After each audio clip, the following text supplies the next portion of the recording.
Bonjour à tous, donc nous revoici pour un tirage des énergies du week-end du 18 et 19 juin 2022. J'ai même pas regardé, vous avez vu. Je vais vérifier quand même que c'est pas une erreur. 18-19 juin, c'est bon. J'ai toujours un doute, c'est une catastrophe. Bon, je commence par les présentations, comme d'habitude, hein. Donc moi, c'est Nadia Loriga, je suis une passionnée de tarot et donc je vous propose des vidéos autour du tarot. Le mercredi, des petites leçons, entre guillemets. Enfin bon, je vous parle un peu de ce que je sais sur le tarot et en ce moment, on regarde les arcanes majeures et je vous donne quelques interprétations possibles. Et puis, je vous en parle de manière générale de chaque arcane. Et le vendredi, à 18 h, le tirage des énergies du week-end. Donc, je vous rappelle le principe. Je vous montre tout d'abord des cartes du Dixit. Vous pouvez donc choisir sur le visuel. Parce qu'il s'agit de choisir une de ces trois cartes. Ensuite, je vous les explique. Donc, vous pourrez aussi choisir sur l'explication que je vous en donne. Et une fois que vous avez choisi votre carte du Dixit, qui donc est celle qui vous parle le plus, qui vous semble correspondre le plus à votre situation actuelle, vous n'aurez plus qu'à vous reporter au tirage des énergies de votre week-end qui sera associé. Voilà. Donc, commençons les explications par cette carte-ci. Donc, la première, où nous voyons un phare, hein, un phare personnage. Hein, et comme toujours dans ces cartes du Dixit, les objets sont aussi des gens. Donc, voilà. Un phare, donc, qui est donc quelque chose qui résiste très bien à la tempête. Hein. C'est là pour ça, d'ailleurs, hein, pour dire aux autres, au bateau, où est la sortie quand on est en pleine tempête, etc. Quand on n'y voit plus grand-chose, il y a ce petit point-là qui est censé guider. Donc, le phare résiste très bien à la tempête, mais sauf que là, on est en train de lui balancer des bombes. Donc ça, par contre, c'est un peu plus... ça risque de lui faire un peu... de lui piquer un peu plus les fesses, hein. Et donc, il essaye d'esquiver les bombes, il essaye d'esquiver les attaques, les bombes, enfin les ennuis, les problèmes. Pardon. Donc, si en ce moment vous êtes en train d'essayer d'éviter les problèmes ou d'éviter les conflits, ça peut être aussi un conflit qui arrive et quelque chose qui explose. Donc, si vous essayez d'éviter ça en ce moment, c'est la carte qu'il faut choisir, hein, tout simplement. Passons à celle-ci. Où nous voyons une femme poulpe, hein, donc on est sur quelque chose un peu,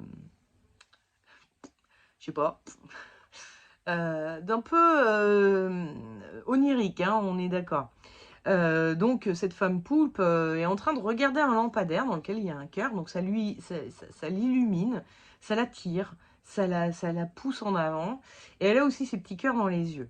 Donc on a vraiment cette notion où si vous avez rencontré quelqu'un, ou quelqu'une, hein, enfin un homme, une femme, qui vous attire énormément, et pour qui vous commencez à développer de l'affection.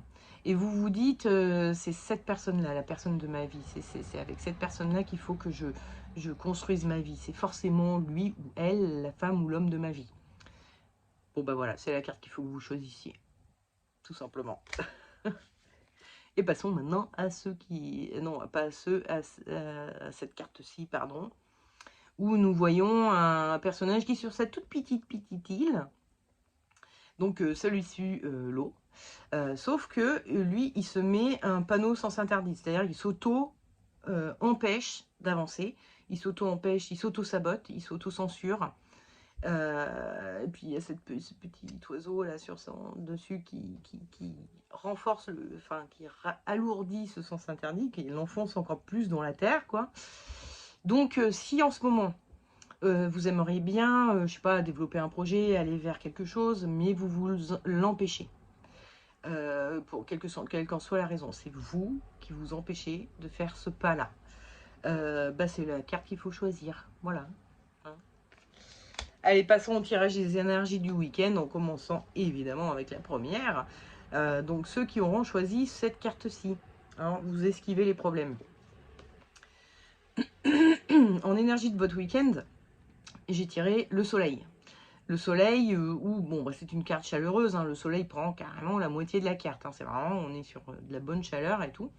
Et on voit que ces personnages, ils n'ont pas forcément un regard super joyeux non plus pour autant. On voit même celui-ci, moi vraiment, il a un regard comme s'il était en train de dire « Oh là là, mon pauvre !» Il met la main sur l'épaule de l'autre pour lui dire « Oh là là, oui, c'est pas cool ce qui t'arrive en ce moment. » Donc, je pense que ce week-end, face aux épreuves, aux conflits, etc., vous allez avoir envie de soutien, de vous entourer des gens qui vous aiment et qui vous soutiennent, parce que bah, voilà, ça fait du bien quand même, quand on est dans la tempête toute la semaine, de se dire, bon, bah, au moins ce week-end, je serai dans quelque chose d'un peu plus chaleureux et un peu moins frictionnant, quoi.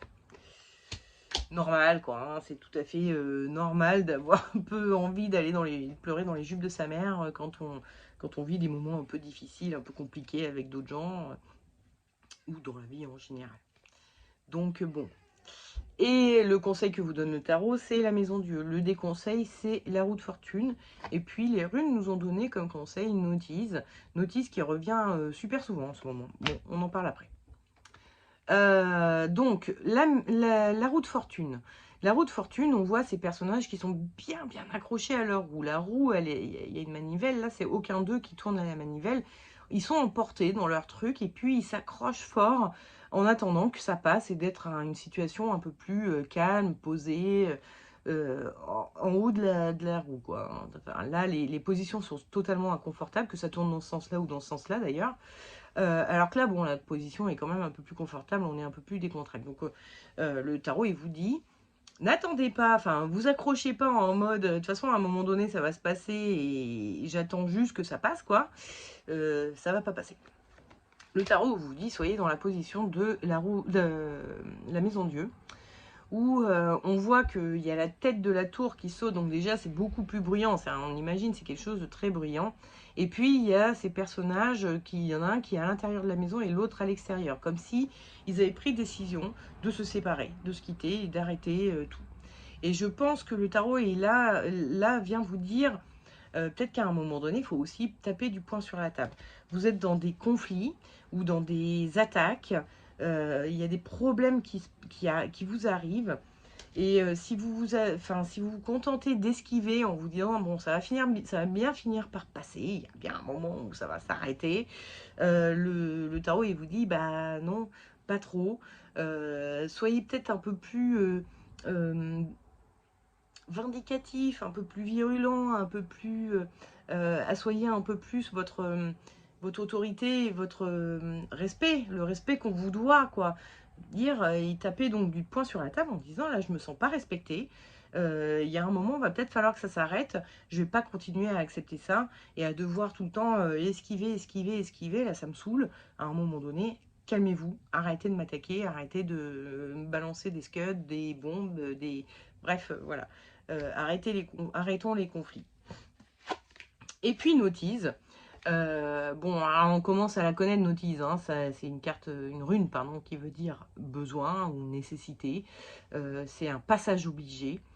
Et donc, la rune vient vous dire aussi, c'est un passage obligé. C'est-à-dire que peut-être que vous esquivez les conflits ou les attaques depuis longtemps, ou que c'est quelque chose qui se représente régulièrement, des gens qui vous attaquent, des gens avec qui vous rentrez en conflit.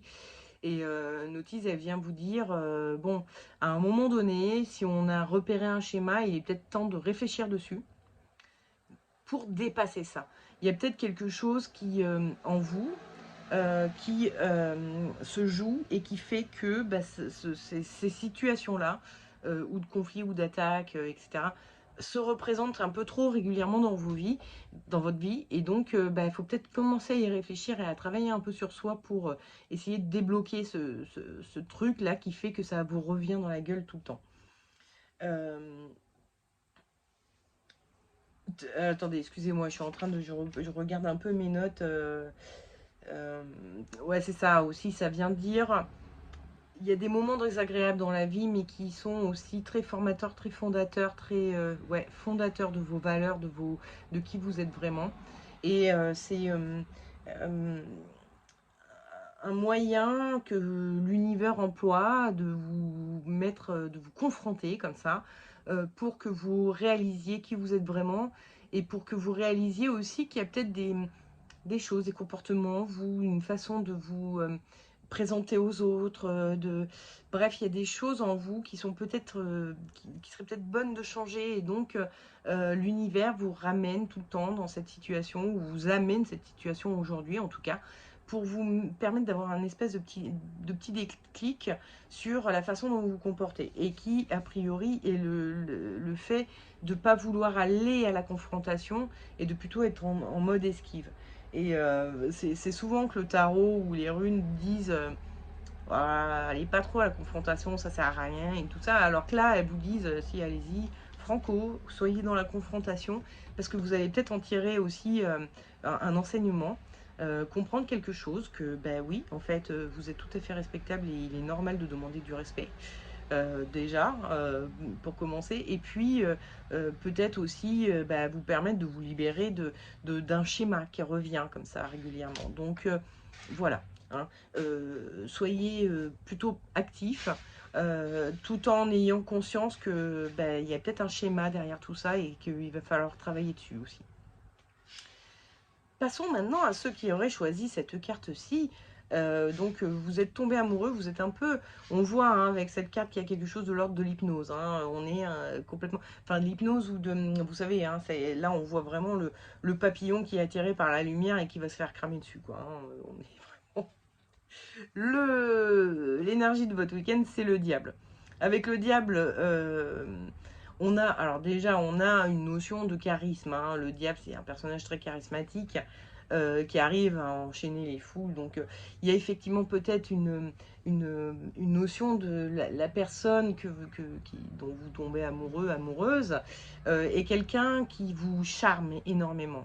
Et d'ailleurs, c'est aussi un des attributs du diable, hein. Il vous charme, il vous, il arrive à vous emporter comme ça dans ses délires, enfin dans ses contrats forcément qui vont tourner à son avantage, si on prend la mythologie du diable, hein.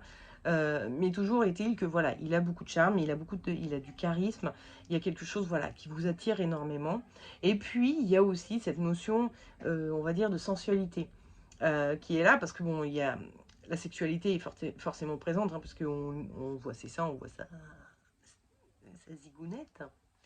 Euh, il a ses attributs sexuels donc qui sont clairement affichés, même s'ils sont un peu bizarres parce que bon, il est moitié homme, moitié femme, mais bon, ça c'est pas trop le sujet. Mais il y a quand même cette notion que le corps est appelé vers le corps de l'autre. Le corps, il y a toute une chimie qui se passe en vous et qui vous donne envie de vous rapprocher de cette personne, de se rapprocher physiquement et même enfin de se rapprocher intimement. Voilà, c'est ça que je cherchais comme mot. C'est pas forcément que physique, hein, vous n'êtes pas forcément obsédé sexuellement par l'autre, même si forcément, quand on est amoureux, il y a forcément un peu de ça, mais bon, c'est pas forcément que ça, mais c'est une forme d'obsession voilà, qui se fait autour d'une personne parce que vous y voyez quelqu'un de très charismatique, très charmant, et il vous attire énormément. Il y a une attirance et qui vous donne envie d'être en intimité avec cette personne. Le conseil que vous donne le tarot, c'est l'amoureux, et le déconseil, c'est l'étoile. Avec l'étoile, on est vraiment sur un paysage de nuit, hein, et avec les étoiles, on est sur quelque chose, moi ça me fait, c'est une carte que je vais souvent interpréter comme de la rêverie. Avec l'étoile, on a quelque chose de l'ordre un peu on va dire un peu d'illusoire, et on rêvasse avec l'étoile, hein. Vous voyez ses yeux, hein, elle est en train de, elle regarde un peu perdue dans le vide comme ça, comme si elle était en train de rêvasser et de s'imaginer un tas de trucs et tout. Donc je l'associe aussi à l'imagination, et donc à une forme d'intuition, mais aussi d'inspiration artistique. Mais là, sur le cas qui nous intéresse, on est plutôt sur de la rêverie. On s'imagine des choses, on s'imagine que c'est la personne idéale pour notre vie.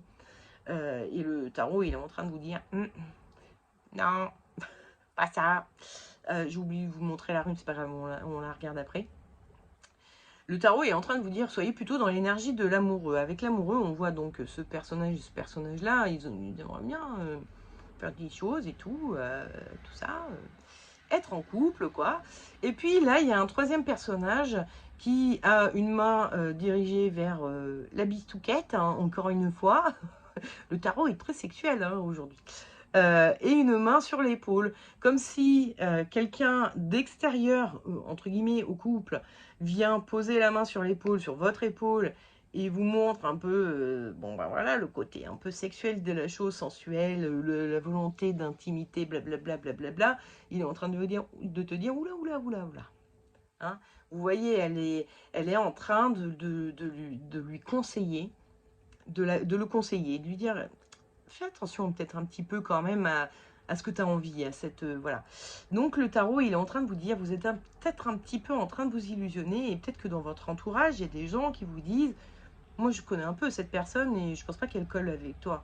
Ou je connais un peu cette personne, fais quand même attention, c'est une allumeuse ou c'est un, comment on appelle ça là, un, un- un lièvre quelqu'un qui court plusieurs lièvres à la fois, ou un chaud lapin, ou enfin bon, c'est pas forcément, comment dire, l'aspect sexuel, il va peut-être être là, mais peut-être pas le reste, quoi. Hein. Tout ce que vous imaginez dans votre tête, là, que vous êtes en train de rêver, que c'est la personne idéale pour votre vie, peut-être que cette personne, elle s'imagine pas euh, que c'est pour la vie, mais juste pour un soir, elle a juste envie de... Voilà. Ou peut-être que vous imaginez que c'est la personne idéale pour votre vie, mais en fait pas du tout. Mais vous essayez de vous auto-convaincre que si, c'est la bonne personne et que autour de vous, on vous dit ah ben non, c'est quand même quelqu'un qui est un peu comme ci, un peu comme ça. Je vois pas comment ça peut coller avec toi, quoi. Donc voilà. Hein. Faites gaffe, le tarot vous dit. Pardon. Et les runes, donc, nous propose Eiwaz. Donc Eiwaz, elle est là. Hein, c'est cette espèce de crochet de boucher. Alors c'est pareil, je regarde un petit peu. euh, ouais. Eiwaz. Eiwaz, ça parle de... Bon, on voit, hein, il y a une tête de mort. Eiwaz, ça veut dire if. C'est un arbre qui est associé au cycle de mort et de vie. Et donc ça parle un peu de mort. Hein, l'if est un arbre qui est toxique. Donc ça peut tuer. Euh, dans l'ancien temps, hein, dans le temps jadis, euh, on utilisait le poison de l'if qu'on mettait sur les flèches pour tuer les animaux plus rapidement, par exemple, quand on chassait. Donc voilà, il y a une notion de mort qui est associée, donc, et une notion de renaissance aussi. Et en fait, Ewez est en train de vous dire, vous êtes peut-être dans un espèce de creux de votre vie, en tout cas un creux amoureux, euh, et vous vous emballez pour ça parce que vous n'aimez pas être seul. Et c'est vrai que c'est pas forcément très confortable d'être seul.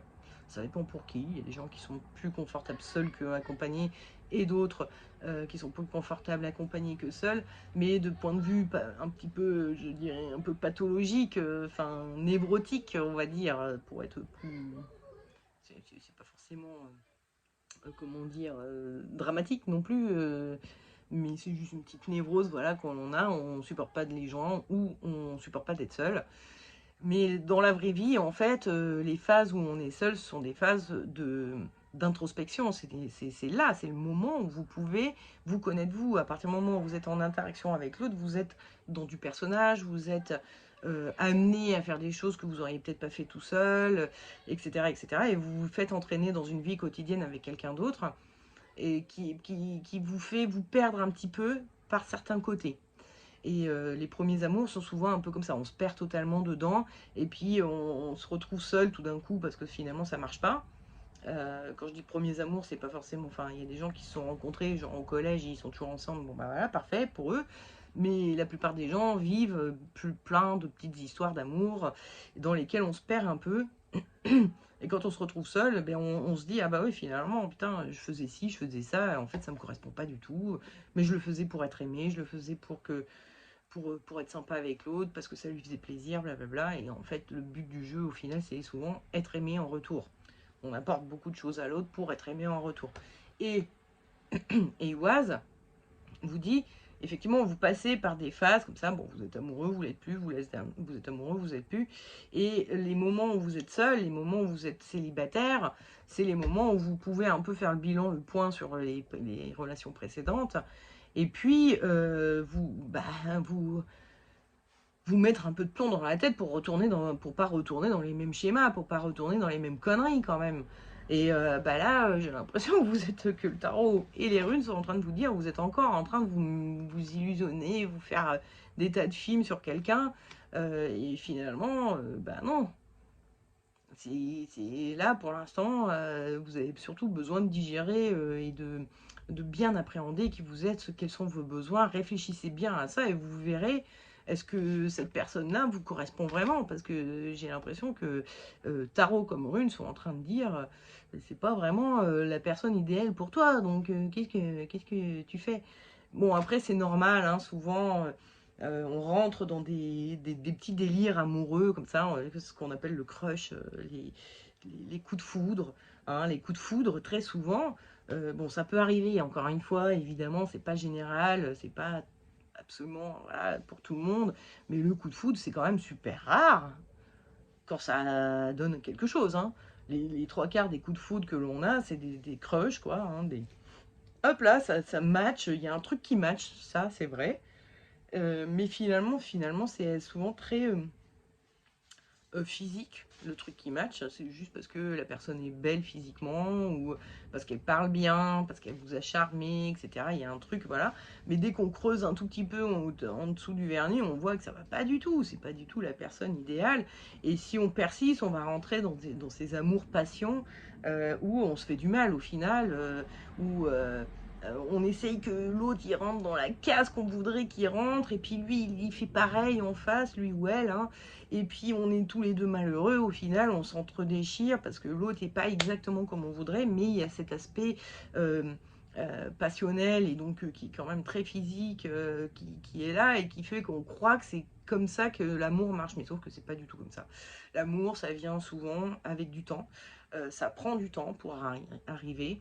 On le sent un petit peu au début, il y a des petites choses qui nous font nous dire ah ouais quand même là je me sens, mais c'est des petites choses qui sont pas du tout comment dire, qui fonctionnent pas avec l'ego, c'est des choses qui fonctionnent avec le bien-être, on se sent bien avec cette personne, il y a quelque chose qui se passe et qui fait qu'on se sent bien, qui nous fait où on a l'impression, en fait, moi je pense, hein, c'est une idée à moi toute personnelle, mais je pense que le véritable amour, c'est d'aimer l'autre comme il est et que l'autre en retour vous aime comme vous êtes. Donc en gros, tant que je peux être moi-même face à quelqu'un, c'est que je suis aimée de cette personne.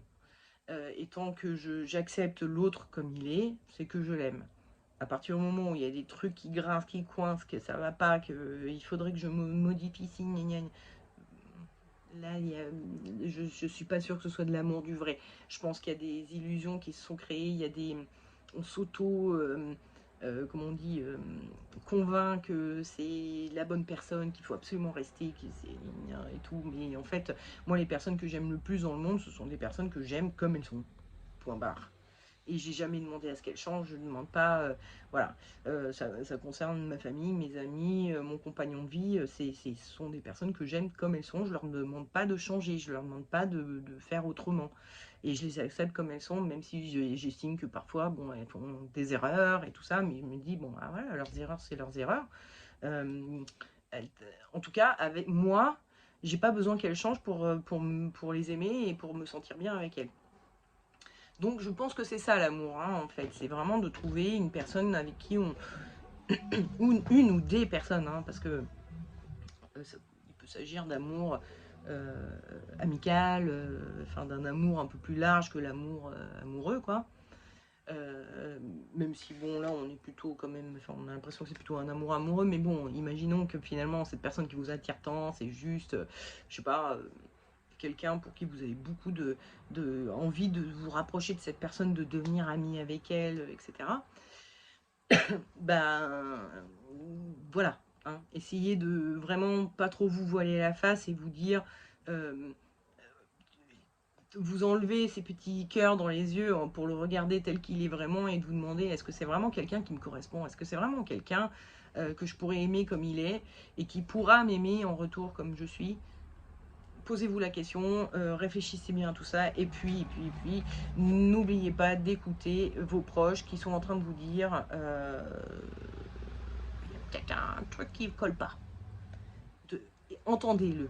Hein. Vous voilez pas la face, soyez pas dans la rêverie et juste à vous dire, à vous auto-persuader de vos rêves. Voilà. Vous êtes en train de rêver que c'est la personne idéale, ça vous avez le droit, vous avez le droit de vous faire des films, hein.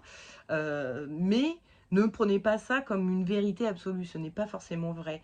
La vérité, c'est il y a des gens qui n'ont pas les petits cœurs dans les yeux, eux, qui vont peut-être vous dire je vois pas comment ça pourrait coller avec cette personne. Donc écoutez ça, écoutez, ne gardez pas ces petits cœurs dans les yeux bêtement. Hein, on dit que l'amour rend aveugle, mais en fait c'est pas l'amour qui rend aveugle, c'est l'amour de l'amour. Hein, le fait d'être amoureux, ça met des petits papillons dans le ventre, tout ça, tout ça. Donc ça, c'est des sensations agréables. Mais il ne faut pas que ça soit que ça. Hein. L'amour, ce n'est pas que ça. Ça, c'est tomber amoureux. Ça, c'est rentrer en amour, comme disent les Québécois. C'est les prémices. Mais c'est pas l'amour. C'est pas encore l'amour. Ça, c'est tomber amoureux. C'est les débuts. Et l'amour, ça se construit, ça se fait.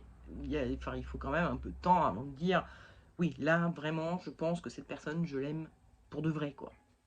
Donc, voilà, hein, faites gaffe. Vous faites pas trop d'illusions. Allez, passons à ceux qui ont choisi cette carte-ci. Le tirage de l'énergie de votre week-end qui est... Parce que là, on a des cartes qui reviennent. Hop là, la maison Dieu. Alors, avec la maison Dieu, on a cette notion de Dieu, hein, déjà, et donc de punition divine. Hein, donc, il y a un petit côté, j'ai l'impression, si vous vous auto-sabotez, vous auto-censurez, c'est parce que vous avez l'impression que c'est mal, que vous allez être dans la transgression si vous allez au-delà, si vous vous auto-arrêtez pas. Je pense qu'il y a vraiment cette notion où vous dites, c'est pas bien, il ne faut pas que je le fasse. C'est pas bien parce que, soit parce que je ne suis pas capable et je vais me ramasser, soit parce que vous vous dites c'est pas bien, il ne faut pas que je fasse ça, parce que par exemple, imaginons vous avez un projet d'entreprise, d'entrepreneuriat, imaginons, un projet quel qu'il soit, ça, d'entrepreneuriat, mais là actuellement vous avez un boulot, vous êtes employé, vous avez un salaire qui tombe tous les mois, et donc vous pouvez vous dire, et c'est un truc que beaucoup d'entrepreneurs avant de débuter se sont sûrement dit, est-ce que je fais le bon choix? Là, je prends des risques. Je risque de me ramasser sacrément. Alors que, bah voilà, dans mon boulot, bon, il y a le salaire qui tombe, alors ça m'éclate pas autant, mais est-ce que c'est pas mieux d'avoir l'argent qui tombe tous les mois, de façon sûre et certaine? Je sais ce que je quitte, mais je sais pas ce que je vais trouver à la fin, donc est-ce que c'est pas mieux de rester, voilà, dans ma petite place bien chaude, avec le fric qui tombe dessus, me tombe dessus un peu sans que j'ai grand chose à foutre. Et puis ça peut être aussi des notions de ah là là, c'est pas bien. Par exemple, vous êtes marié, votre mari ou votre femme, bon, c'est un peu devenu plan-plan, vous ne savez plus trop ça. Et puis vous avez la possibilité, ou vous avez rencontré quelqu'un avec qui ça se passe vraiment bien, vous pourriez être heureux, mais vous vous auto-sabotez, vous vous auto-censurez en vous disant non, c'est pas bien. J'ai quand même mon mari, il m'a rien fait, ou ma femme, il m'a rien fait ou elle m'a rien fait de mal, et il ou elle mérite pas ça, et puis il y a nos enfants, et puis pia pia et pia pia, bon bref, tout le discours qu'on se fait quand on trompe son mari ou sa femme et qu'on a rencontré quelqu'un avec qui on se dit que ce serait mieux, bah oui, peut-être pas, enfin, peut-être que vous vous dites c'est pas bien ce que je fais, etc. Donc, bref, il y a cette notion où vous n'osez pas vous jeter à l'eau parce que vous pensez que c'est pas bien, ou vous allez vous ramasser, vous vous auto-sabordez. Et il y a une notion un peu de morale, je pense, au-dessus de ça. C'est pour ça que je pense vraiment qu'il y a quelque chose de c'est pas bien, c'est pas bien. Si je fais ça, c'est pas bien. C'est pas bien. Je vais faire du mal à des gens. Ou je vais laisser tomber quelqu'un. Ou voilà. Donc, c'est pas bien. Et c'est ça que vous vous dites ce week-end. Passons maintenant à... Oui, voilà. Parce qu'il y a encore une carte qui revient. Le conseil du tarot, c'est l'impératrice. Le déconseil, c'est l'étoile. Je vous montre vite fait la rune, c'est Bercano. On en parle après. Alors, l'étoile. Je ne vais pas du tout l'interpréter comme j'ai interprété l'étoile dans le tirage précédent. Là, on est sur deux femmes. L'une a un petit bidon comme ça, et puis elle perd des os. Hein. Et puis l'autre, elle a la main sur son ventre, et puis on voit une petite lune comme ça, qui fait aussi penser à deux femmes enceintes en fait. L'une est en train d'accoucher, l'autre est encore en gestation. Et le tarot est en train de vous dire, si vous avez un projet, vous avez envie de vous jeter à l'eau, d'accord? Vous avez un projet, euh, ne mettez pas tout de suite la main à la pâte, n'accouchez pas tout de suite de la chose, en fait. Ne rentrez pas dans le vif du sujet tout de suite. Soyez plutôt dans l'énergie de l'impératrice qui, elle, est encore en gestation. Elle est plutôt en début de grossesse. Le bébé grandit tranquillement dans son ventre. On voit d'ailleurs ici elle tient sous son aile cet aigle qui a une aile bien formée, mais l'autre, elle n'est pas formée. Vous voyez, elle est encore pas bien formée. Donc, elle est vraiment encore en train de construire son projet. Et le tarot est en train de vous dire, de toute façon, un projet, ça prend du temps à se faire. Hein. Vous ne pouvez pas mettre la main à la pâte tout de suite. Enfin, vous pourriez peut-être, si votre projet, c'est de tout quitter pour devenir peintre, bon, sais, enfin voilà, vous pouvez tout quitter et devenir peintre. Mais effectivement, ça ne va pas forcément bien fonctionner comme ça. Peut-être que vous devriez prendre un peu plus de temps pour réfléchir. Prendre un peu plus de temps pour bien gestationner votre projet, votre petit bébé. Et ce temps-là que ça va vous prendre, peut-être vous aidera à passer au-dessus de ce sentiment de transgression que vous avez. Le temps va être votre allié dans l'histoire pour que vous n'ayez plus ce sentiment enfin plutôt ce sentiment-là, excusez-moi, c'est de transgression. Et pour que vous sentiez capable de lâcher le sens interdit et d'arrêter de vous auto-bloquer. Donc peut-être que ça va plutôt se passer au niveau mental au début qu'au niveau matériel et concret. Soyez pas tout de suite dans le matériel et le concret, soyez plutôt dans euh, avec l'impératrice, on a aussi les notions de prévoyance. Hein. Une maman, c'est quelqu'un qui anticipe les choses pour ses enfants. Donc elle est là en train de se dire, bon, le matin, il faut que je prépare le petit goûter pour le soir, pour le 4 heures, et puis le déjeuner, tout ça, il faut que je prépare ceci, cela. Il faut que je lui prépare la veille ses habits pour que, hop, il sort de son lit, il se brosse les dents et hop, il met ses habits. Donc elle est dans l'anticipation. Donc le tarot est en train de vous dire peut-être que soyez un peu comme dans l'anticipation de votre projet plutôt que dans la mise en place tout de suite, dans l'anticipation pour essayer de voir comment vous pourriez mettre en place d'abord petit à petit et puis peut-être après comment faire grossir le truc pour que enfin vous puissiez vivre de vos toiles et lâcher votre boulot. Mais ne lâchez pas tout de suite pour vous mettre à faire de la peinture. Commencez à réfléchir à comment je pourrais m'organiser pour que je puisse commencer à faire un peu de peinture et commencer à me faire un peu connaître. Et petit à petit, demander un mi-temps après à mon boulot pour que j'ai quand même une petite rentrée d'argent, mais que j'ai du temps à consacrer à mon œuvre.